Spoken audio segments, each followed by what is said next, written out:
Praise the lord. అందరికీ వందనాలు తెలియజేస్తున్నాను.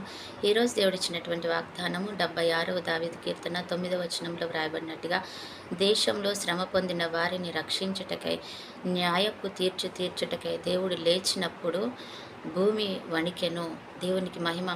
నువ్వు శ్రమ పడుతున్నావా? దేవుడు న్యాయపు తీర్చడానికి ఆయన లేచి ఉన్నాడంట. ఆయన నిన్ను రక్షించడానికి ఆయన పరిగెత్తుకొని వచ్చే దేవుడు అనంట. ఆయన న్యాయం చేయడానికి వస్తున్నాడు. నిజంగానే ఈరోజు ఎంతోమంది గృహంలో మగ్గిపోయి, లేకపోతే వారి కుటుంబాల్లో, వారి ఉద్యోగాలు, వారి వ్యాపారాల్లో మగ్గిపోయి ఎవరికీ తెలియకుండా నలిగిపోతున్నారేమో. ప్రభా, ఎవ్వరికీ కనబడట్లేదు నాలుగు గోడల మధ్యలో నేను నలుగుట, ఎవరిని ఈయన నాకు న్యాయం చేసేవారు ఎవరు లేరని నువ్వు అనుకుంటున్నావేమో. న్యాయము తీర్చడానికి ఆయన లేచి ఉన్నాడంట. లేచి ఉన్నాడు. ఎవరైతే నీ శత్రువో వాడిని ఆయన చితక తొక్కడానికి సిద్ధంగా ఉన్నాడన్నమాట. నిజంగానే ఆయన అంటున్నాడు, నిన్ను ముట్టినవాడు నా కన్ను గుడ్డిలో వేలు పెట్టిన వాడితో సమానము. ఎందుకంటే నువ్వు నా కుమార్తెవి, నా కుమారుడివి. ఏ తండ్రి కూడా తన కుమార్తెకి కానీ తన కుమారుడు కానీ అన్యాయం జరుగుతుంటే ఆయన చూస్తూ ఉండే దేవుడు కాదు. ఈ లోకపు తండ్రే అలా ఆలోచిస్తే పరలోకపు తండ్రి సృష్టికర్త అయిన దేవుడు, ఆయన సర్వశక్తిమంతుడు, సైన్యములకు అధిపతి యెహోవా నీతో మాట్లాడుతున్నాడు. ఇక నేనెందుకు ఊరుకుంటాను? ఆయన సైన్యములకు అధిపతి అగు యెహోవా నీ ముందుకొచ్చి నిలబడబోతున్నాడు. నీకు న్యాయము చేయబోతున్నాడు. ఆయన న్యాయపు తీర్పు తీర్చడానికి ఆయన లేచాడంట.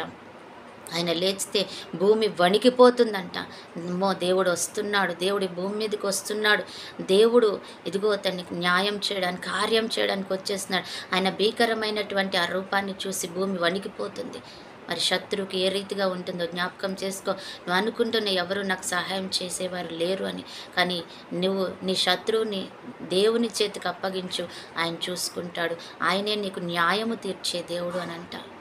ఈ కార్యాన్ని చెయ్యి, దేవుడు అద్భుతం చేస్తాడు. అటు కృప దేవుడు మనకి ఇచ్చునుగాక. ఆమేన్. తన పరిశుద్ధుడైన దేవ, ప్రేమ కలిగిన తండ్రి యేసుక్రీస్తు ప్రభు రక్షకుడు, నీకు వందనాలు చెల్లించుకుంటున్నాం. ఈ సమయాన్ని బట్టి నీ కృతజ్ఞతలు.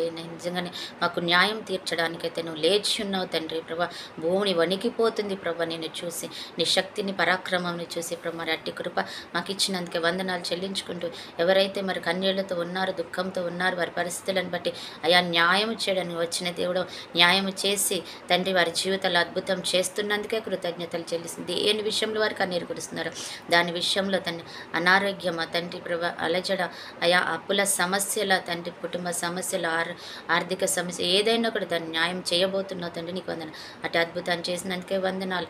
ఈరోజు బర్త్డే, మ్యారేజ్ డే జరుపుకుంటున్న ప్రతి బిడ్డను కూడా మీరు దీవించి నూతన ఆత్మతో అభిషేకంతో నింపుకొని బ్లెస్ చేయమని యేసు నామములో ప్రార్థిస్తున్నాం తండ్రి. ఆమేన్.